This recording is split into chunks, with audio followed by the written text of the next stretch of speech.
nika feel tu kuna kitu nyuma. Kuangalia hivi kampata ako naked. So you mean the wife allowed you to wash their room? Aliniruhusu juu yeye alikuwa ameseparatiwa, amewekwa kando. Na mzee yake amewekwa kando, I think sijui juu ya kuzama nini yao culture yao hivyo. Mzee alikuwa kando, bibi kando. So what was your reaction? Like your first reaction? Nilistuka, nikamuuliza ni nini mbaya? Akashika manhood yake hivi anaitingiza hivi na ananionyesha pesa.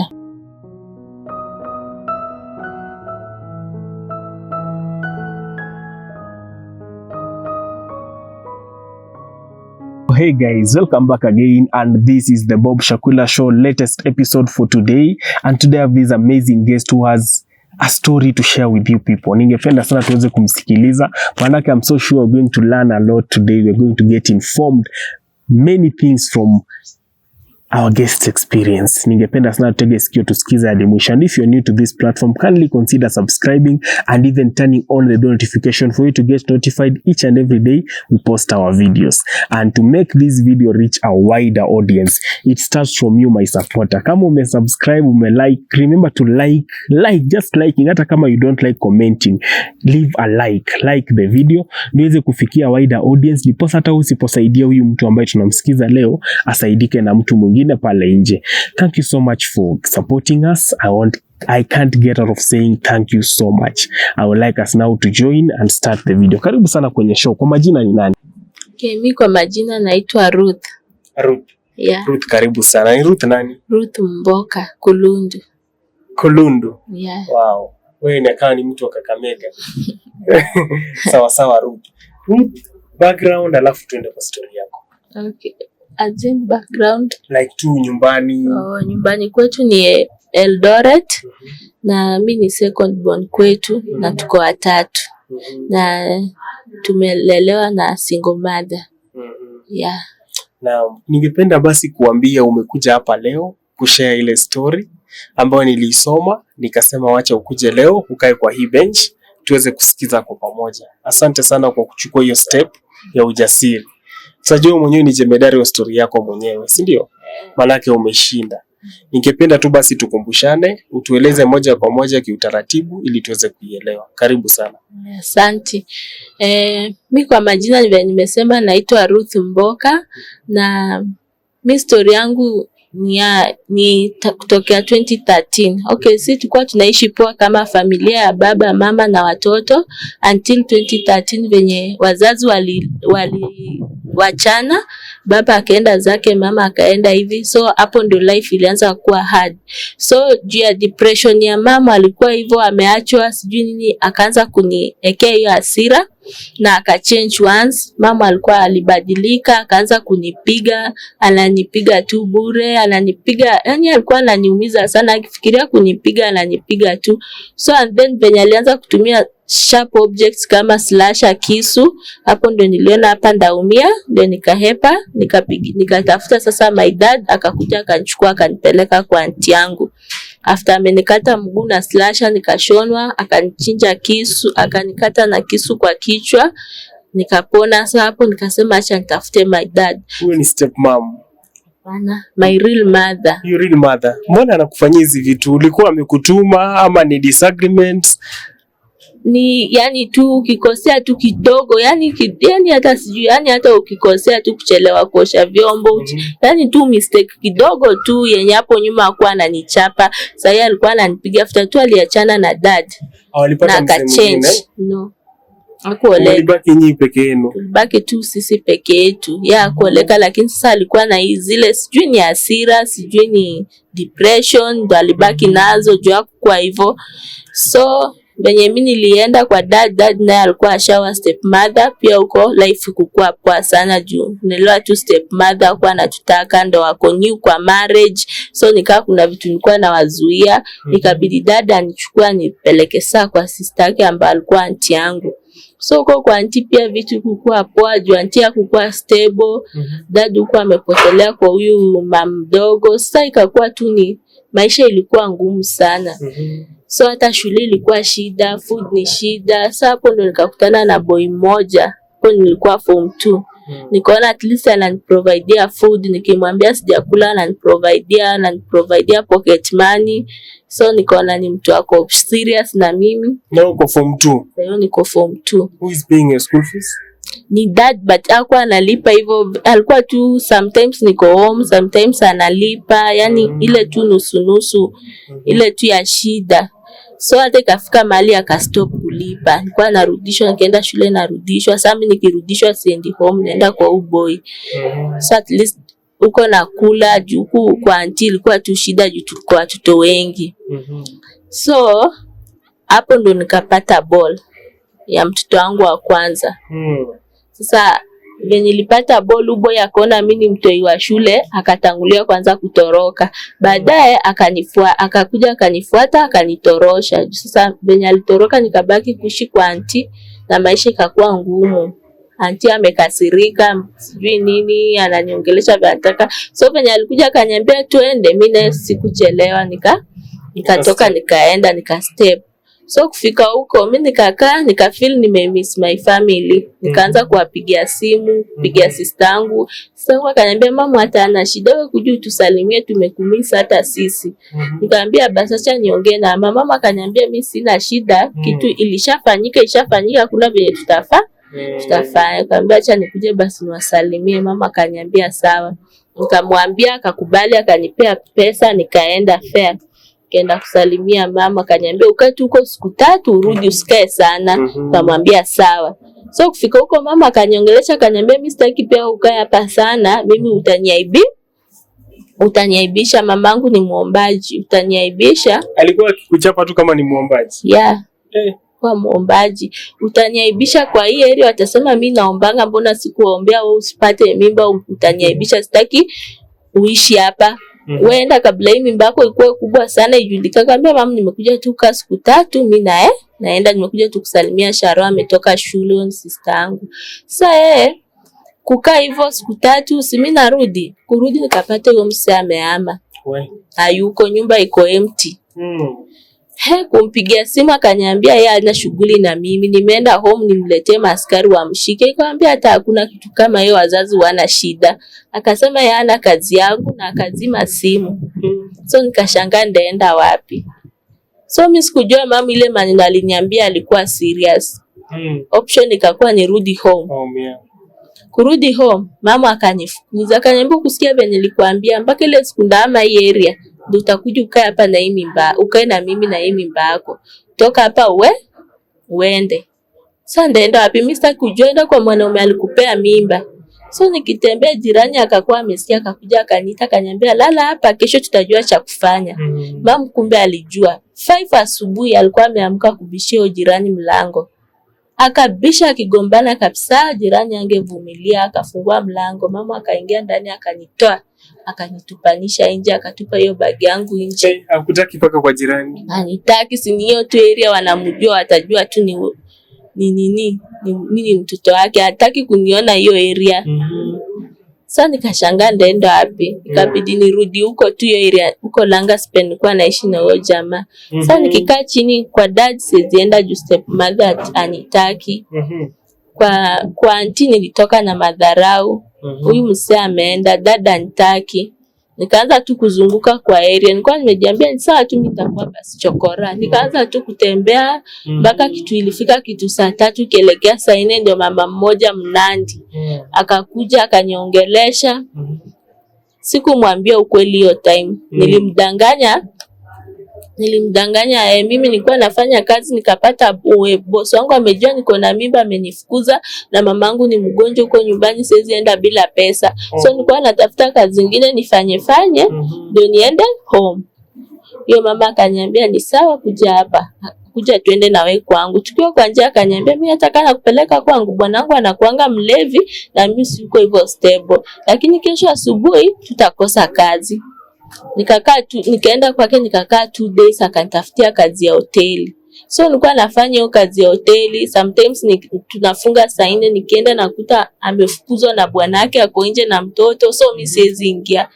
So kuna jirani alikuwa hapo ndio alikuwa anatufungulia hoteli yake, tunalala ndani. Ile siku bwanake ameleta shida. Sasa maisha ikakuwa tu ni hiyo. until venye mamangu sasa sijui alifikiria nini tena akaanza kunitafuta. Kunitafuta akanipata. Sikuwa nataka kurudi kwake tena, juu bado nilikuwa na hasira. Lakini nikaongeleshwa na mama, akaniongelesha, akaniambia sasa hata ukizaa hapa kwangu, huyu bwanangu akikuja akiwa mlevi atatufukuza na mtoto mdogo. Unataka mtoto wako alale kwa baridi, enda tu nyumbani, mamako hatakufukuza tena. Akaniongelesha, nikakubali. Nikafuata mom home. So kumfuata, bado tu nilikuwa najaribu bado kupigia huyu jamaa. Kwenda home hali ni ngumu, hakuna food, hakuna nini. Home kwetu ni ghetto, mama analipa rent, ni kama tu huku. Ni Eldoret place inaitwa Huruma. Ni ghetto, tunalipa rent, tunanunua food kwa maduka. Sasa ile pesa zenye nilikuwa nimesave nikabidi nianze tena kuprovide kwa hao. Hivyo. So by the time naenda kujifungua sikuwa na do tena. Sasa nilikuwa tunajaribu bado kupigia huyu jamaa, maybe ata change mind. Na ni kweli siku moja akashika simu, akaniambia mimi nakuja huko next week, enda Langas unitafutie nyumba. Mimi sikumwamini. Hiyo wiki venye ilifika akakuja akaniambia niko Langas kuja. Nikaenda. Tukatafuta nyumba, tukaingia tena, nikamove in na yeye. Juu sasa hata nikikataa home ni ngumu sana. Home maisha ni ngumu, ndafanya nini? At least yeye hata kama alinifanya hivyo amerudi. Nikijifungua niliona anaweza nisaidia kunini mtoi. Juu hata home nilisema hata pesa nilikuwa nimesave sina hata bob. Ndabaya nini nayo mtoi nguo, ndakula food gani? Mami yeye alikuwa anabebeanga watu matakataka kwa area, akienda kuwatupia huko ndio tukule, ama awafulie ama afungue sewage. So na si kila wakati, sometimes hakuna. So life ikakuwa ngumu, nikakaa chini nikadecide ndarudi tu kwa jamaa hata kama alinionyesha madharau juu tu ya food na mtoto venye atakuwa. Nikarudi tukakaa, nikasikia labor ikaanza. Ilianza kama nilijifungua date 24, ilianza date 23 usiku. Nikaumwa sasa, tungeweza kutoka. Akaniambia ngoja ifike asubuhi. Ikafika 4:30 akanitoa akanipeleka hosi. Fika hosi akaniambia kaa hapa kwa line kabla ufikiwe, acha nikuendee food juu jakula food na niende ni buy vitu ya mto hiyo hatuna. Hivyo ndo alienda akiendanga. Sikuwahi muona. Nikabaki hapo kwa leba peke yangu, njaa nini siku mzima. Leba inakuja ikipotea. Madaktari akaniambia wewe bado hujafikiwa, bado 2 weeks ujifungue. So nilikuwa nimekasirika, sikurudi huko. Nikarudi home kwa mamangu. Kurudi home kwa mamangu, nikakosa mamangu, kapata sister yangu. Nikamuelezea. Sister yangu alikuwa na akaninunulia food nikakula. Mamangu akatoka kibarua. Alitoka kibarua usiku alikuwa ameenda kuvuna mahindi kwa shamba ya mtu. Nikamuelezea, akaniambia hii hapana, venye unakaa wewe twende tu hiyo wiki 2 ikumie huko hosi. Akatafuta tuktuk na pesa yenyewe ametoka tu nayo kibarua, hata ajekaa nayo. Akanirudisha hospitali. Ndio nikajifungua. Sasa hiyo siku hata ikuisha wiki 2 hiyo siku. So ulijifungua? Nilijifungua tu the 24. Siku ifikishe hizo wiki 2 venye madaktari walikuwa wamesema. So unaona hata ningeenda kwa ujamaa maybe ningejifungulia kwa nyumba ni dead. Sasa kitu iliniambia niende kwa made imenisaidia. So after tumeishi hivyo, after nimeenda kwa made tukatoka huko, mimi hata sikubebwa na hata sijui, nilitembea tu na nimejifungua mpaka home. Distance ya 2 hours. Na ndio nimezaa pole tu mpaka home. Sikutoka hosi kama wengine ati wambeba kwa gari mpaka home. Nikaishi mtoi, nikaona anateseka, anahangaika, anafanya, nampigia huyu jamaa simu hataki. Mtoto analia. Na sasa siku aluya lazima mtoto aende anyolewe kwao. Sijui tukimunyoa sijui nitahappen. Nataka nisaidie namba hata ya simu nipige kwao, hapatikani. Mimi hadi sasa mtoto wangu sikuwahi munyoa hiyo nywele ya kwanza. Ako nayo mpaka sasa hivi. Ndio niliogopa, na ako na 8 years. Sasa maisha ikakuwa hivyo. Sasa venye mtoto alifikisha 9 months babu yetu akakufa nikaenda ushago, ndo my cousin akaniona akaniambia, Doreen unahangaika nini, twende na wewe Nairobi ufanye kazi. Kamuliza na mtu akaniambia ongelesha mama umwachie mtoi. Nikamuongelesha akakubali, nikaenda nikaongelesha dad akanipea fare. Sasa hapo ndo nikaingia Nairobi hapa ghetto. Kuingia hapa ghetto nikapata kazi South C ya nyumba. Nikafanya kama 2 weeks. Huyo mama alikuwa amejifungua toto twins na nje operation. So alikuwa ameseparatiwa kwa nyumba yeye kwa hizo bedroom, yale alikuwa kwa bedroom nyingine na bwanake alikuwa kwa nyingine juu amejifungua wawezi share bedroom. So mimi nikiosha bedroom ya mzee huko ndani kwa choo, iko na choo ndani. Ai, nimeinama hivi naosha, nasikia kuna kitu inaniguza kwa makalio yangu. Kupenduka ni mzee yake akuuchi. Mzee wa penye unafanya kazi? Yeah, sala nionyesha hiyo manhood yake na ananionyesha do.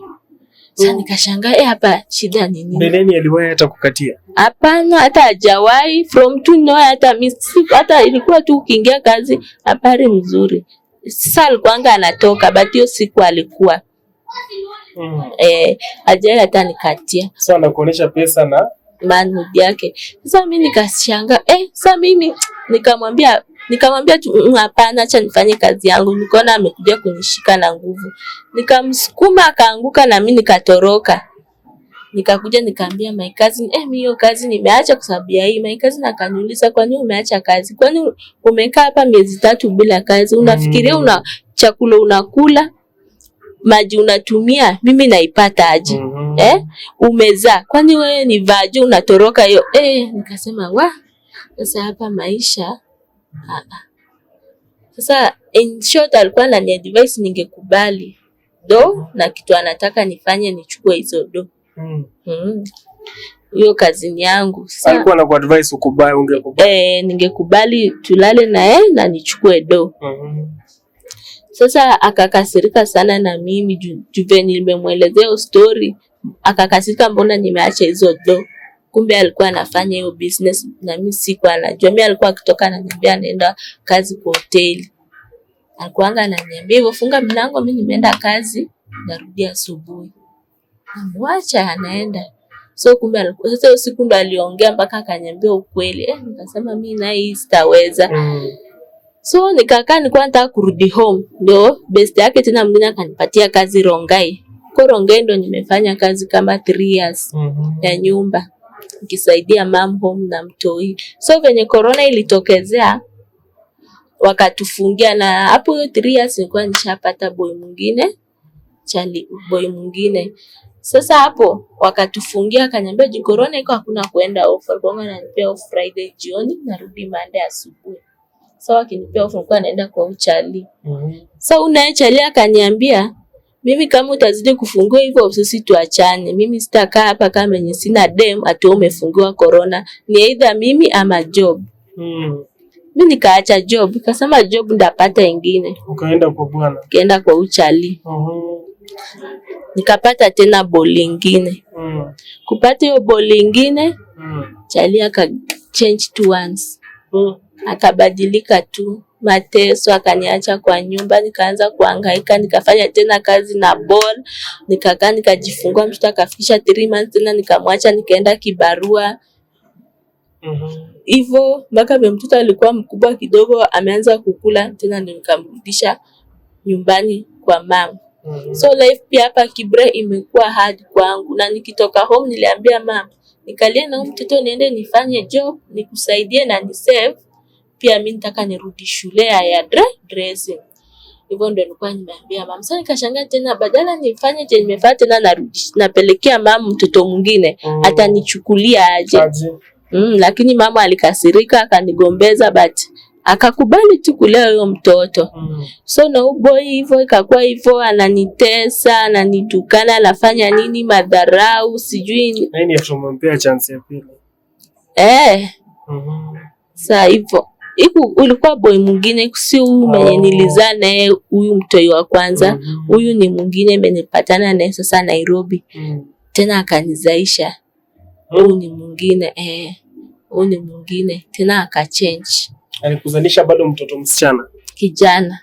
Sasa nikakuwa na watoto, sasa niko na watoto wawili, kijana na msichana. So napambana hivyo. So hivyo venye nilikuwa tunakaa na mtoto nikifulia watu, nafulia watu hata hapa kwa kijiji, ukiniita nikuchotee maji na kubebea mtungi moja unanipea 5 bob, nategemea na distance hivyo, mpaka venye nilipata kazi ya housekeeping. Na ikakuwa ya usiku. So ndikabidi nichukue mtoto nimpelekee mama. Juu siwezi mfungia kwa nyumba, na hizi nyumba za Kibira zinapenda kuungua. Na hii kazi yangu haina off, so alikuwa anaumia sana. Juu ilikuwanga namfungia kwa nyumba, naenda nakuta amelia, majirani wanaanza kunigombanisha, wananiambia atanipeleka kwa chief. So nikaona hapana, acha nimpeleke mama. Ndio nikaongelesha mama, akagombana but akamchukua. So na hii kazi ya housekeeping anafanya, watu waamini nafanya hiyo. Wanauza mbona tu nilipata kazi ya usiku. Wanasema nafanya ukaaba. Housekeeping ni kazi gani hiyo? Ni kazi ya kuosha lodgings. Hiyo ndio mnaita housekeeping. Lodgings hapa Kibera. Nilipata side ya town. Airbnb ama lodgings? Airbnb ni gani hizi kubwa kubwa? Airbnb ni ile iko furnished, iko kama one bedroom. Hiyo si furnished tu, ni lodging. Na job iko aje hiyo ya housekeeping? Ni ngumu, ni hard, unafua usiku, na mimi nakuanga na shida ya kifua usiku yote, uko kwa maji unatembea usiku yote. Unaona kama nimetokea la asubuhi, unaona iko inafanya nipumzike, but I'm here. Sasa unaona yani ni ngumu tu. Alafu hiyo usiku watu wanakushuku tu bure. Huko kuna hadi wanaume wakubwa rika babako, but wakifika huko wana hiyo heshima. Wajue ni mfanyakazi. So ukiwa tu na mind nyingine unaweza jikuta tu pabaya. Umeingia pabaya kabisa. Ni wazee wakubwa na yani huko hakuna heshima tu. Akuangalia sema huyu ni rika mtoto wangu. Hapana, yeye ni kupita tu. Yeye ni kupita tu. Mimi nataka unijibu tena swali kidogo huko nyuma kwenye ulikuwa house girl. Huyu mzee like how was his behaviors? Manake unasaidia kina mama wengi sana hapo nje. Tabia zake, yani behavior yake ilikuwaje kwa nyumba? Mkiachwa, mtu hawezi toka tu siku moja akiwa uchi na pesa. Okay. Hakuwa intongoza, sema ashaintongoza. Zile signs tu pengine zenye uliona maybe. Sikuwa iona signs zozote, but hakuanga anashinda. Mimi sikuwa nafanya kazi ya kulala. Nilikuwa nafanya kazi ya kwenda, naingia asubuhi, natoka jioni. So siku sijui alikuja amelewa, so hakuenda job. So nikauliza huyu wife wake, mzee ajeenda kazi, bado nioshe hiyo room? Akaniambia wewe fanya kazi, unataka shortcut? Kaambia hapana. So mimi nikaingia kwa room kuosha, kumbe ajelala usingizi. Ndio sasa nikiwa hapo na mob chini hiyo floor, nikastukia, nikafeel tu kuna kitu nyuma, kuangalia hivi kampata ako naked. So you mean the wife allowed you to wash their room? Aliniruhusu juu yeye alikuwa ameseparatiwa, amewekwa kando. Na mzee yake amewekwa kando, I think sijui juu ya kuzama nini yao culture yao hivyo. Mzee alikuwa kando, bibi kando. So what was your reaction? Like your first reaction? Nilistuka, nikamuuliza ni nini mbaya? Akashika manhood yake hivi anaitingiza hivi na ananionyesha pesa. Mimi nilimsukuma na nikakimbia nje. Nikaambia watchman, mimi naenda naishia. Na nikaacha hadi wallet yangu, handbag yangu huko na ID. So ule mama alinipeleka huko, alienda akawasomea na ndo akaniletea hizo ID. So ndo kufika kwa kazini yangu mwenye alinileta huku kutoka Oshago, nikamuelezea. So akakasirika tena, mbona sikukubali? Na hiyo njia aliniambia hivyo ndio watu wana survive Nairobi. Aliniambia unasikianga Nairobi ni shamba ya mawe, hivyo ndio watu wana survive. Ni nini hujafanyiwa? Umezaa, kwani wewe ni virgin? Hivyo ndivyo alimjibu.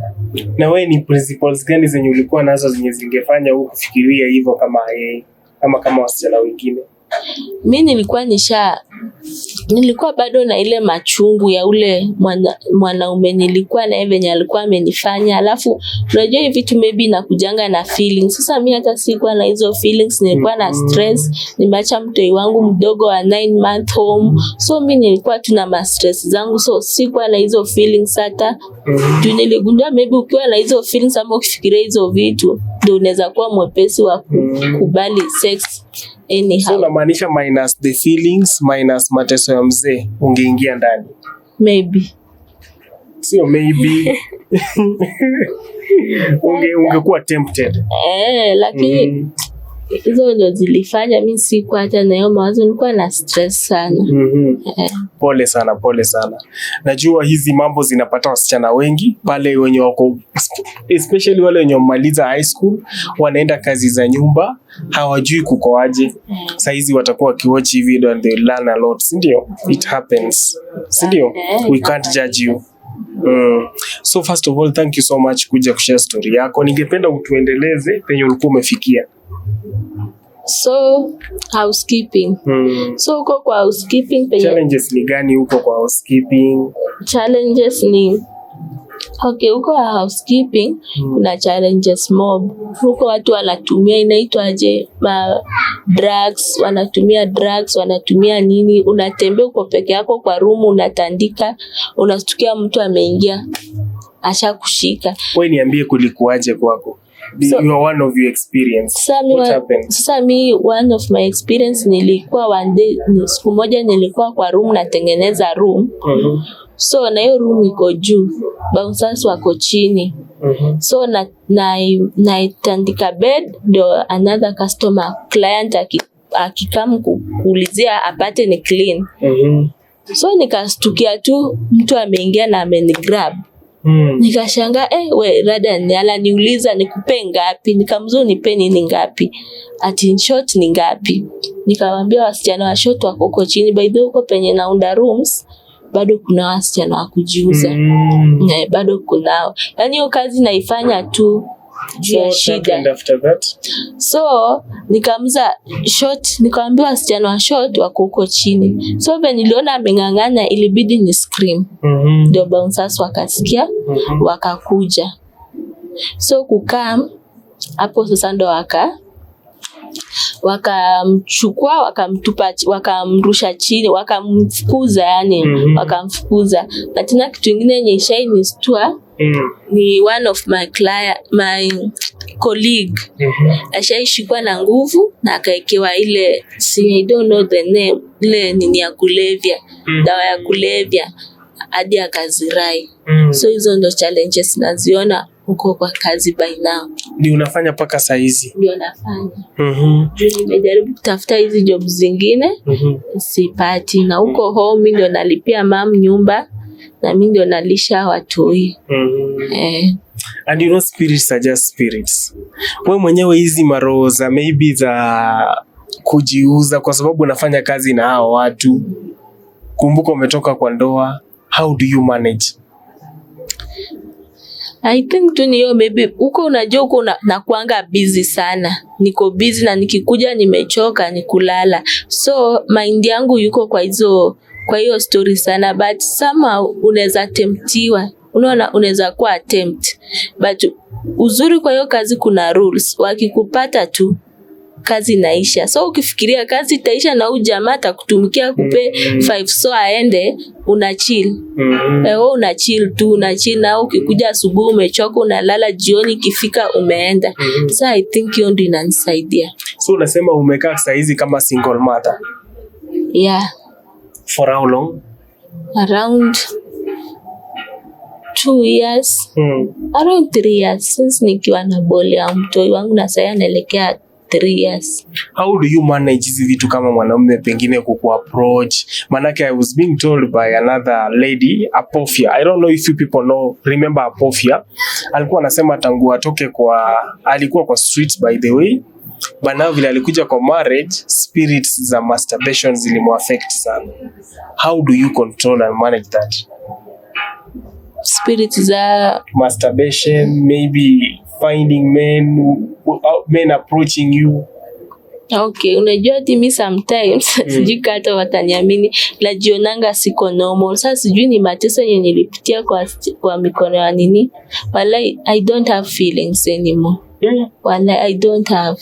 Sina hata sijaikaa hivi nikaanza no. Na now kado unaweza kuwa una feelings but men approach you, men text you, how do you manage that?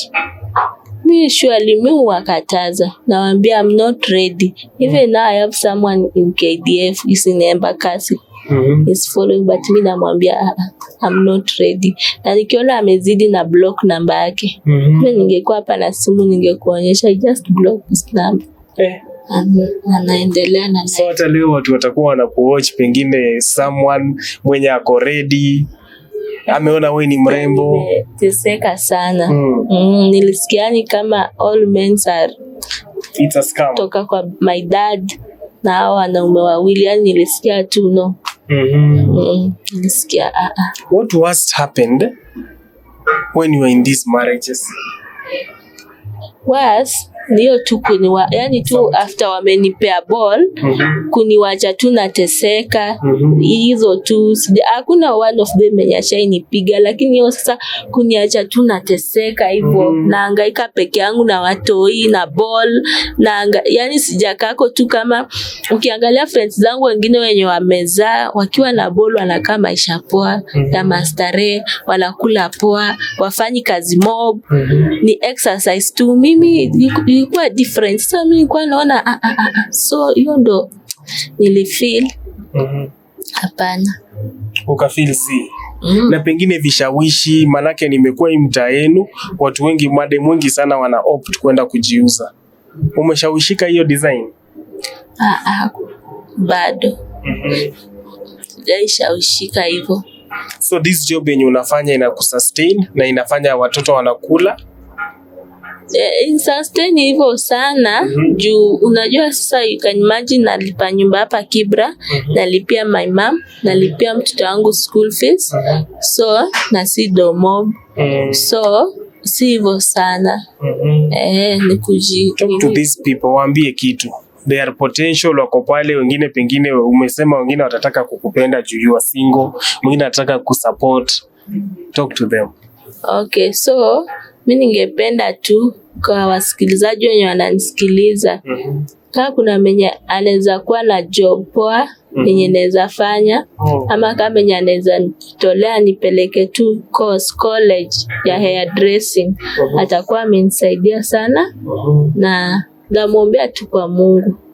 Juu hiyo tu ndio tamanio langu, at least ni familia yangu, juu tuko watatu. Na sister yangu ni mdogo, na brother yangu mwingine ni abnormal, hayuko sawa. So kwa hiyo familia ni mimi tu. Na my dad venye aliwa ni hivyo tu, hata atakangi kujua tuko aje ame kwa watu wengine. Sawa. Mimi nakuombea mema. I know something will happen after this. Sindio? These people are good. By the way, thank you so much my people for supporting my guests. Each and every time wanakuja hapa mnawasaidia. Kuna wale wanapiga simu kuwa cancel. Asanteni sana. Thank you so much for coming to this show. Hopefully imekuwa show educative kwako. Imekuwa show pia kifungua macho. Till we meet again, this has been your host Bob Shakwila on Bob Shakwila Show. May God bless you. My good people, that has been our guest story. Mmeweza kuisikia alipoanza hadi mwisho, and I'm sure we've moved with our guest paka pale ambapo amefika. You've seen indeed our guest ako mahali ambapo anahitaji msaada. When if you are in that position, kindly anything, that call, that 10 bob, anything you can do to reach our guest via the number ambayo iko pale. Let's do it all together, manake pamoja tutaweza kusaidiana. Thank you so much for joining Bob Shakwila Show community. Kama ni mgeni hapa, continue following our show. Tuko na shows kila siku hapa kwenye hii channel. Just subscribe and turn on the notification. Don't forget to like for the video to reach a wider audience. Thank you so much. I've been your great host, Bob Shakwila, and this is the Bob Shakwila Show. Bye bye. God bless you.